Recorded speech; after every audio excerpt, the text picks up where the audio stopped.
Hello, and welcome once again to the It Depends podcast. I, as always, am your host.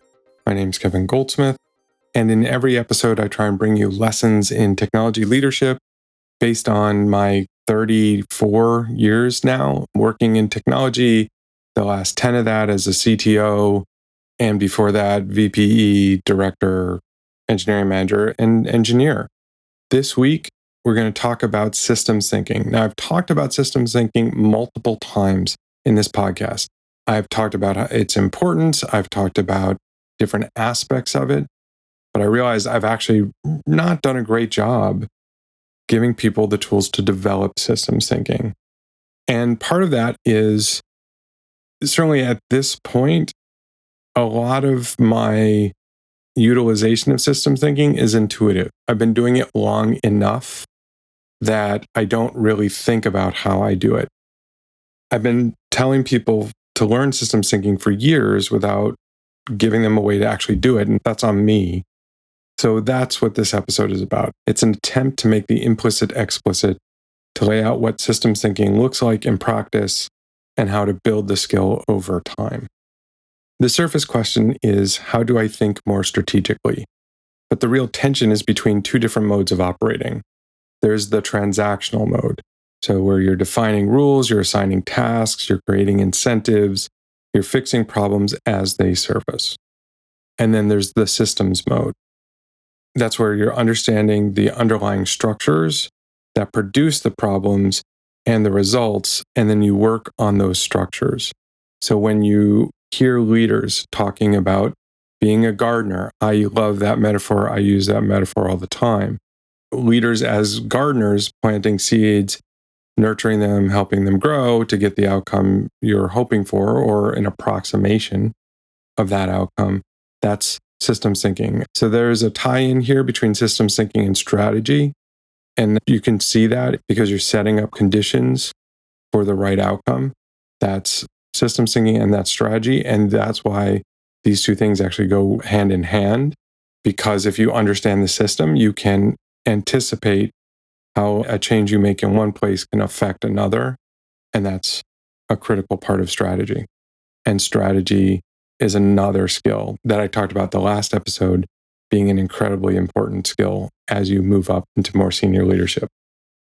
Transactional management, that defining rules and assigning tasks, that works fine for small teams or short time horizons, but it hits a ceiling.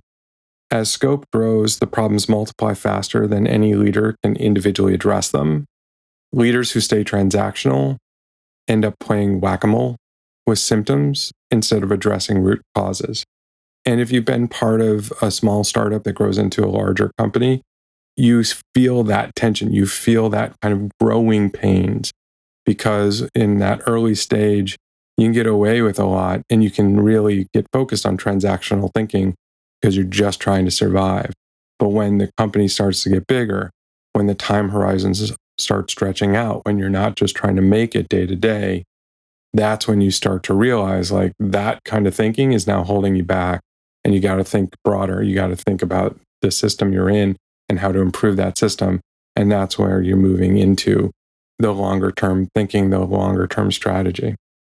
If every problem you solve creates two new problems, you're not solving problems, you're rearranging them. That's that transactional thinking. The added tension there is systems thinking takes longer to show results. You're growing that garden, and organizations can be impatient. And I've lived that. I talk a little bit about this in my book. It's also in an earlier episode of the podcast. I was CTO at this company. And when I came, I got to understand some of the challenges the company was having, and I wanted to address them. And I started putting better things in place. The reason that they brought me in is because the company was struggling to grow in a way that was consistent with how it got to where it was. But at the same time, it had to evolve because it was now a bigger company and a more successful company.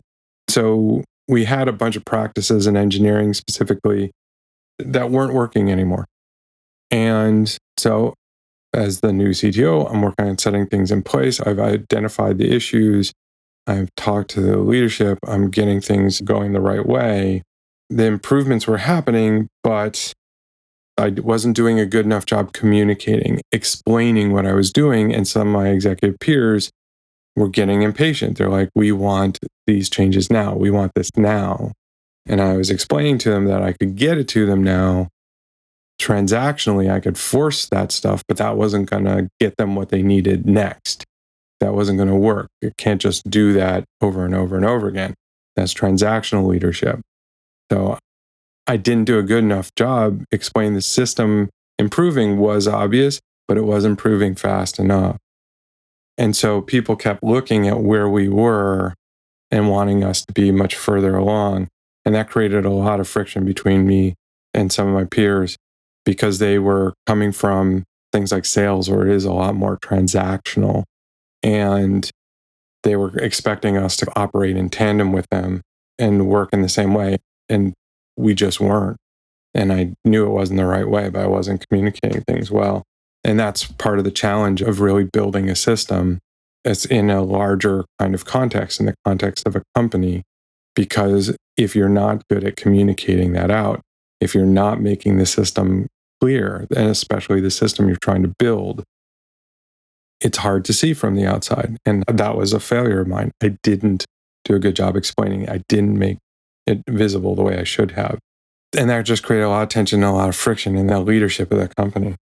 The lesson was building a better system is not enough if the people around you don't understand that you are building one.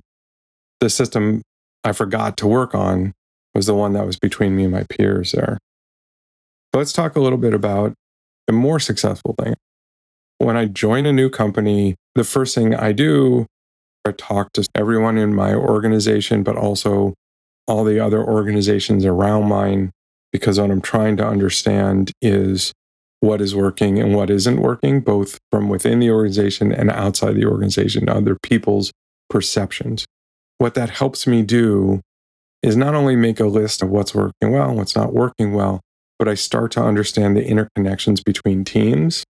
Now, you can have lots of different ways of organizing teams, and even two companies adopting the same team model may actually end up with completely different dependency maps.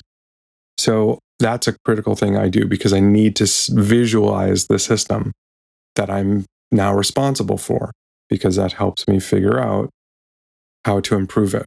Because if I can't see the interconnection, I can start poking on things or trying to improve one thing and dramatically damage something else because the linkage between them isn't necessarily obvious.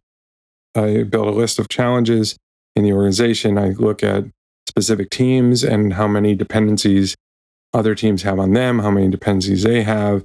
If people talk about the work going too slowly, I try and understand how the different functions, even within a team, work, how product is working. And sometimes it looks like product is the problem, but it's actually something like test. And it isn't obvious from the outside or even from the inside. But when you actually start to visualize the system, you start to see how these things become bottlenecks within that. So having that map also gave me a way to talk about the problems concretely with my team and my peers, not as hunches, but as visible structures. It's a really valuable exercise. Another thing, when you have a map or when you have an understanding of how to map the systems within which you are working, the speed problem is a great one. At a company, we had this challenge around velocity. Things weren't shipping as fast as we knew they should be. The teams were good. They had good processes. There wasn't a good reason. We couldn't tell. Things weren't going as fast as they should be, but we couldn't understand why. And I was talking to one of the leaders in my organization about this problem, and I asked him to do an exercise. And that was to take a single piece of work and map it, follow it as it moved through the organization. So we want to build this feature. Okay, so that comes from someplace, product team, goes to a team, goes through the team, does it touch other teams, and just do that exercise, follow the path through and figure out where it goes. And what we found was work was getting caught in multiple small friction points that individually seemed insignificant. It waited a day here, 2 days here. But those little pieces of friction because it was going between teams or it was waiting on somebody within the team that was busy working on other stuff. And there were just lots and lots of them. And what it ended up being was there wasn't like one major slowdown. There wasn't like a function or a process or a team that was creating the slowdown. What it was a ton of little things, each individually addressable, and people were aware, but nobody was aware that the accumulation of these little things made it a really big thing. So we streamlined those areas and improved velocity without having to tax individuals harder.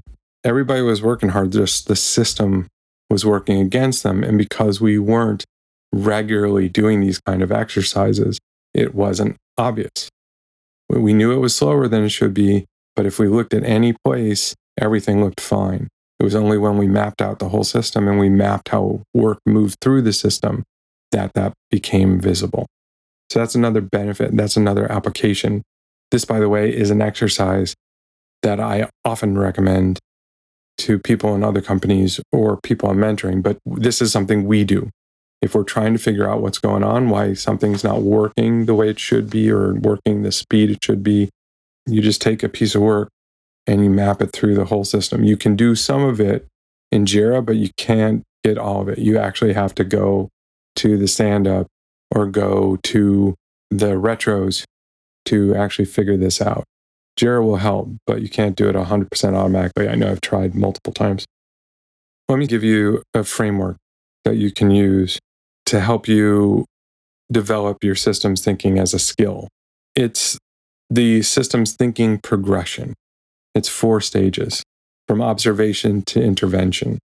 So stage 1 is to see the system. I've talked multiple times already about mapping the system and visualizing the system within which you are working. See that system. That's stage 1. Recognize that a system exists beneath the visible activity. Most people see individual actions or decisions or outcomes. The first step is recognizing that these are connected by structures, by incentives and dependencies that aren't always visible. This is a shift from why is this person not delivering to what's making it hard for this person to deliver. That's subtle, but it's important because if you just assume, and I hear this all the time, even from within my own teams, this team is really slow, or this function in the team is way too slow. What's wrong with them? Why aren't they working harder? But no one's actually talking to them and to understand that that team is having to deal with lots of stuff, or possibly a poor set of tools, or waiting on another team, and that's not necessarily visible. So it looks from the outside like it's a problem with this team. But if you go the next step deeper, you ask the next why in the 5 whys, you actually can figure out that it's not that. And so thinking about changing that mode of thinking into not assuming that it's this team's problem or it's a product problem or it's this developer, and instead thinking, what are the conditions that are making it hard for the product team or this other team or this developer to get their work done? So once you've seen the system by trying to understand the ocean that we're all swimming in, now you want to map it. I've talked about mapping as a concept. Let's talk about how mapping works. I said you're making the invisible structures visible. Draw the relationships from on a whiteboard, draw them in a drawing tool, draw them in a mermaid chart, whatever works. Draw the relationships between the teams, trace how that work flows, identify where the decisions get made and where they get stuck. This is where concrete practices live.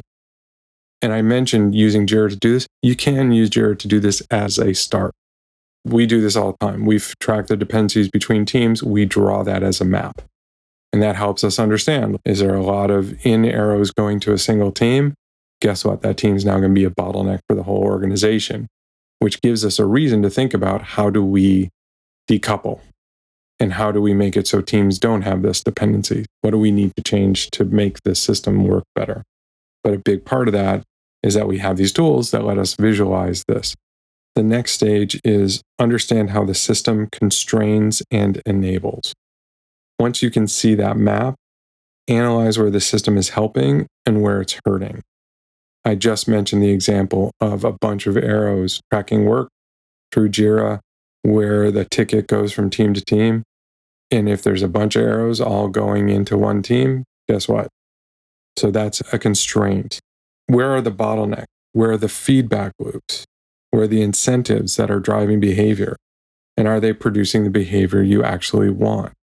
This is the analytical layer, where pattern recognition across situations starts to develop. If you go and read Donella Meadows' book on systems thinking, she talks about it in the context of just any kind of system. And systems have sources, systems have sinks, and systems have bottlenecks. And she talks about how you understand those and how you map those. And you have that in your organization. And you need to understand where are your sources, where are your sinks, where are your bottlenecks. Your sources are usually going to be, this is where features come from. Are they coming from the sales team? Are they coming from the marketing team? Are they coming from the product team? Are they coming from developers on the team? Those are generally, when we're talking about product development, those are your sources. Where are your sinks? Usually shipping code to 100% of your customers. That's usually the sink. What is the path that takes? And what are the things that slow it down, that work? And what are the things that speed it up? Now, once you have that mapping and that understanding, now you can intervene with awareness of cascading effects, and that's stage 4. Make changes to the system, but with full understanding that changing one thing will affect other things that are currently working. This is the hardest stage because it requires predicting second-order effects and being willing to manage the disruption that improvement creates.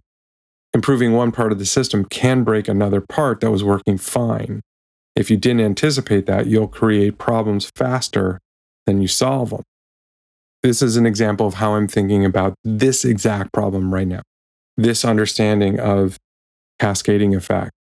So if your engineering teams are adopting new AI practices and it's working for you, right? Your teams are getting faster, code generation is happening, you're able to produce a lot faster than you used to.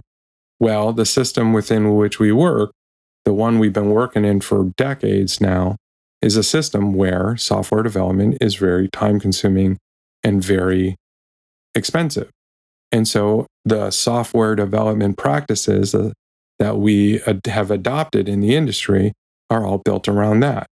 We have things feeding the engineering team, and we're trying to maximize the engineers' time and the utility of those folks because we are expensive. We are the bottleneck in the system. We now are becoming less of the bottleneck. So that's a good thing, right? That means that everything should go faster. Well, if everything's been organized around engineering being a bottleneck, and now engineering is the faster part of the path or becomes a very, very fast part of the path, what happens? Well, if the product team is the one that's feeding the engineering team, like the backlog or the next feature to work on, and the product team is used to having a lot of time to research and understand and prepare a feature for an engineering team to pick up, and all of a sudden, the engineering team can actually execute on that much faster than it used to.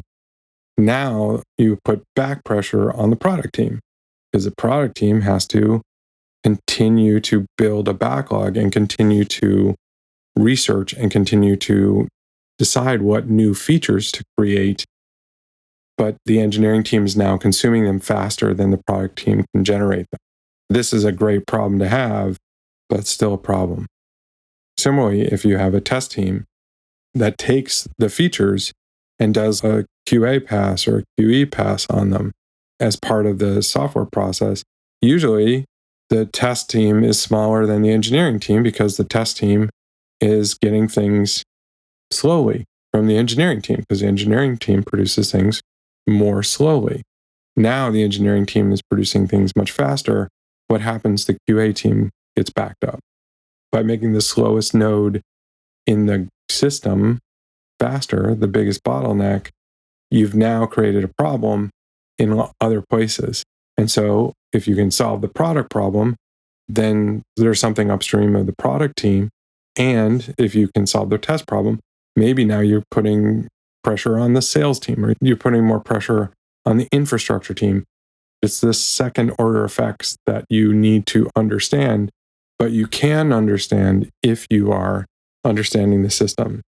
So that gives you that intervening with awareness of cascading effects. That's important, and for this exact reason. I mentioned Donella Meadows' book, Thinking in Systems. I recommend that book very wholeheartedly. It's a great introduction to thinking in systems. It's got a lot of the great foundational concepts. You've also heard me recommend Jürgen Appello's Management 3.0 book. I thought that was a great book, and it uses systems thinking a lot without really calling attention to it. Sometimes it does reference it as a concept, but it's well integrated into a lot of the things that he talks about. How do you build the skill of systems thinking? Let's stay practical here. When you join a new organization or take on a new scope, draw a map of how teams relate to each other. That's the first thing I do. And to be clear, that's not the org chart. It's the actual working relationships.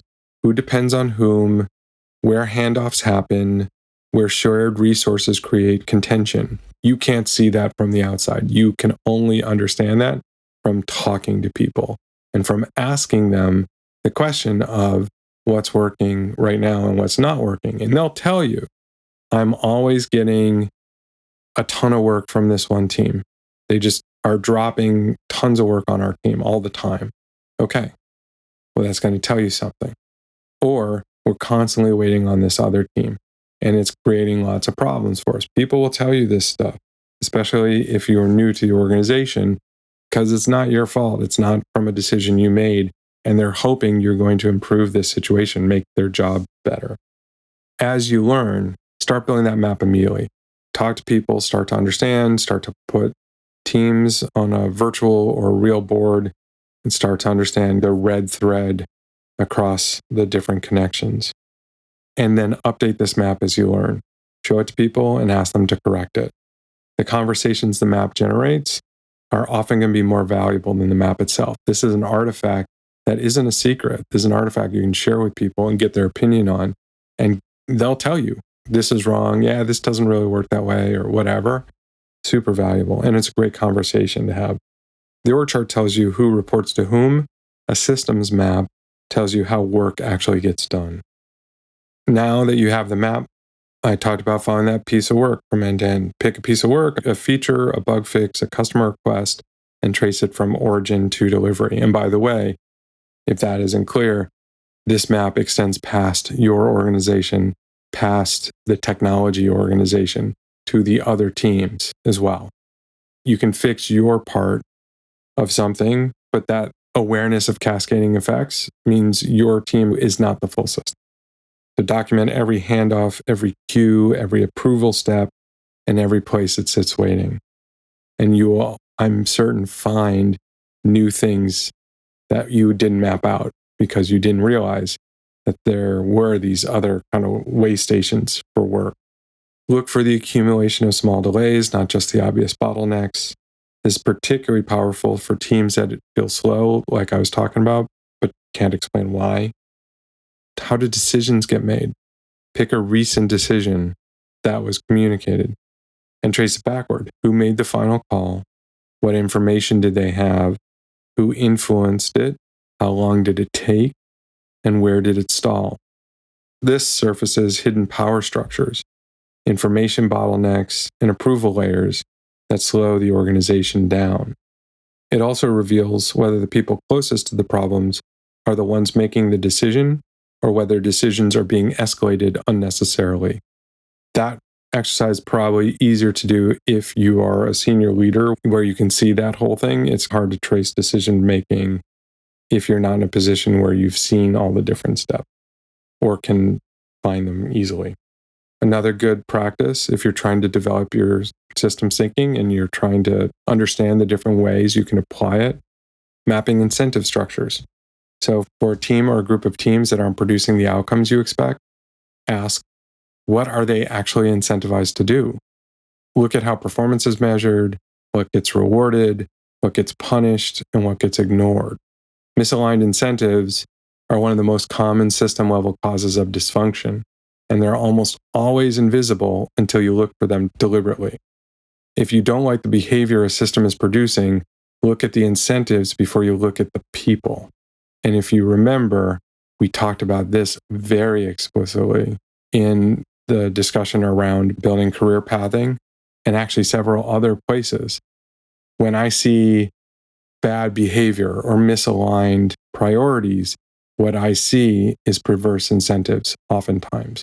A lot of sources of friction between teams is teams are incentivized for different outcomes instead of the same outcome. This is a part of systems thinking that we've talked about multiple times in this podcast. This problem of misaligned incentives creating a lot of friction within the system. The way you can see that is by understanding those incentives and by mapping them on your system.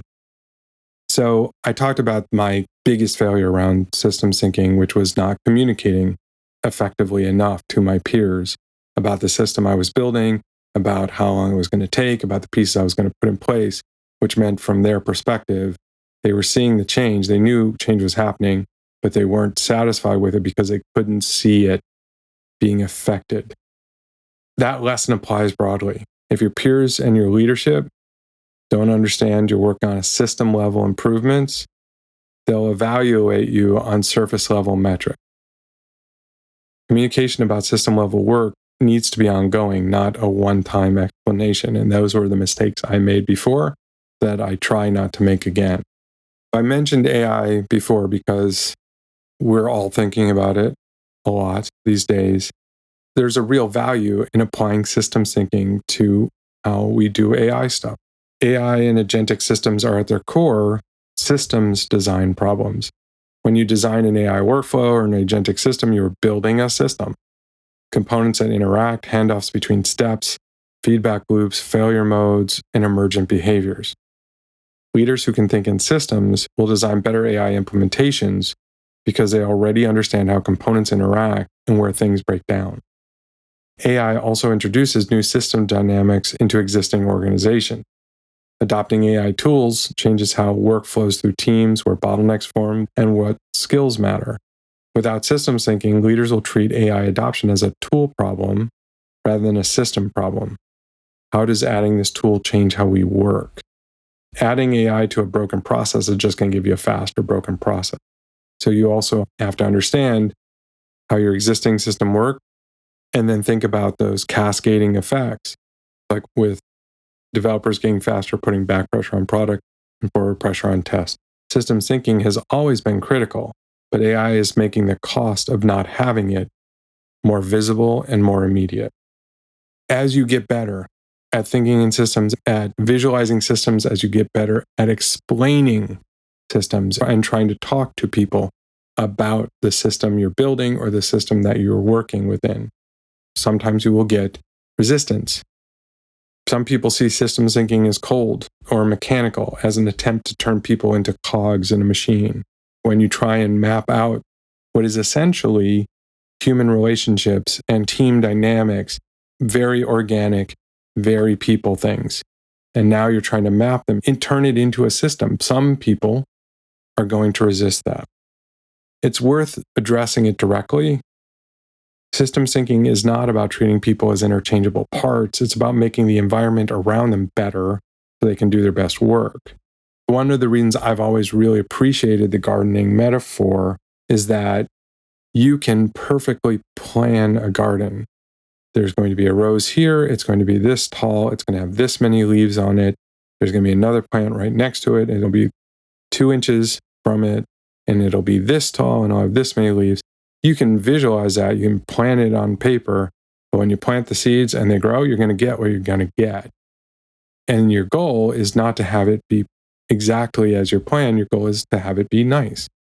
And so you can guide and help shape it But the end result is always going to be something that has to happen because of the living things that create it. These are living things. These are not wood or metal. These are not Legos or whatever. All the planning in the world, you're trying to get a positive outcome, not an exact outcome, because often you're going to get a better outcome than you could have planned because of the people who are involved with it. I talked about working with transactional leaders and how that creates a problem when you're trying to be a systems thinking leader. I mentioned sales specifically because sales teams tend to be exceptionally transaction driven. That's just the nature of the way that we generally do like enterprise or B2B sales, inside sales.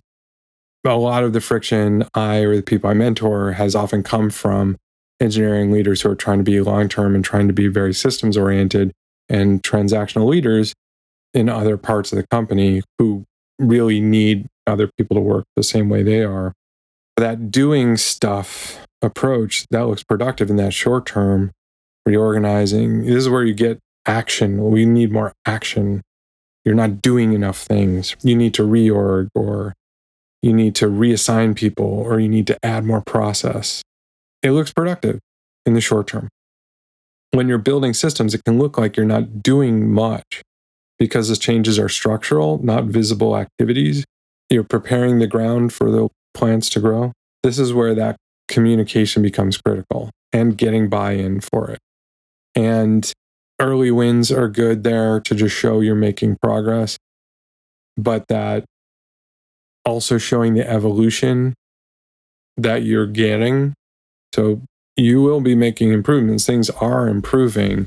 They may not be happening at the speed that some of your peers may want them at, but they're going to happen in a better way. You're going to end up with a much better result than if you just force things through. You have to make that visible to people. Systems level change takes time, and organizations are full of people who want faster answers. If you can get things to a self-perpetuating state, people will see the results and become supporters.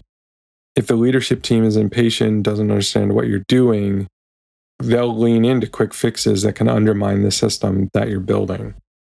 Your job is to hold the line long enough for the system to start producing results. And that is harder than it sounds. Building a system and thinking for that long term is also much easier in companies that are doing well. If your company is struggling and you're trying to put in a system that's going to take years to get really good outcomes, you're probably misaligned there. You need to be more transactional. Just like I talked about, early stage startups are very transactional, and that works okay because they're just trying to survive. If your company's in that position, that's not a great time to be putting in a system that's going to take a while to achieve results. Usually you need to achieve results faster. Let's be realistic, that is a good time to be doing more transactional level leadership. I developed my systems thinking organically. I did that a lot through experience and reading without formally naming it for a long time. The most senior leaders I know have this understanding, but many of them also developed it organically and have a hard time, like I do, teaching it explicitly. That's a bit of a problem because it means systems thinking is treated as something you either have or you don't, rather than a skill you build. It is absolutely a skill I built. I mentioned I made the mistake of understanding how much communication mattered when doing systems level work. The tendency was to focus on building the right system and assume that the results would speak for themselves. I absolutely made that mistake. They don't. You have to narrate what you're doing and why, especially to the people who think differently about management, and also to your team. It's important they are bought in and understand where you're trying to lead them. I used to think that the hard part was understanding the system. It isn't. The hard part is getting the people to see it. The progression model that I gave you, that 4-stage progression, is an attempt to make explicit what I and other leaders do implicitly and to give someone an actual path to follow. Systems thinking is not an advanced leadership concept reserved for CTOs. It's a skill that can be developed at any level, starting with the simple act of looking beyond individuals and asking how the structure around them is shaping their work. The challenge for you: pick one of the exercises from this episode and try it this week. Map the dependencies between teams you work with. Follow one piece of work from start to finish and write down every place it pauses. Pick a recent decision and trace how it actually got made. Or look at a team that's underperforming and ask what they're incentivized to do versus what you want them to do. Every organization is a system. The question is whether you're designing it or just living in it. Thank you. This was my attempt to try and actually teach how to be a better systems thinker. I would love your feedback to hear how useful was it? Did I do a good job? I'm trying to figure out how to explain it and explain how to do it better. I hope it helped you. I will see you next week in the newsletter. I will see you back here on the podcast in 2 weeks. Have a great week.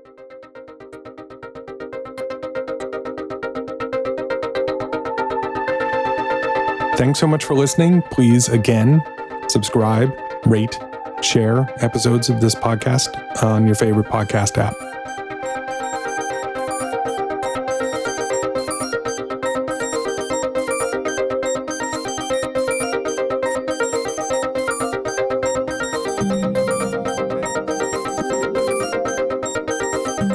Thank you for Answers to April for the music used in this podcast. To hear more from Answers to April, visit answerstoapril.com.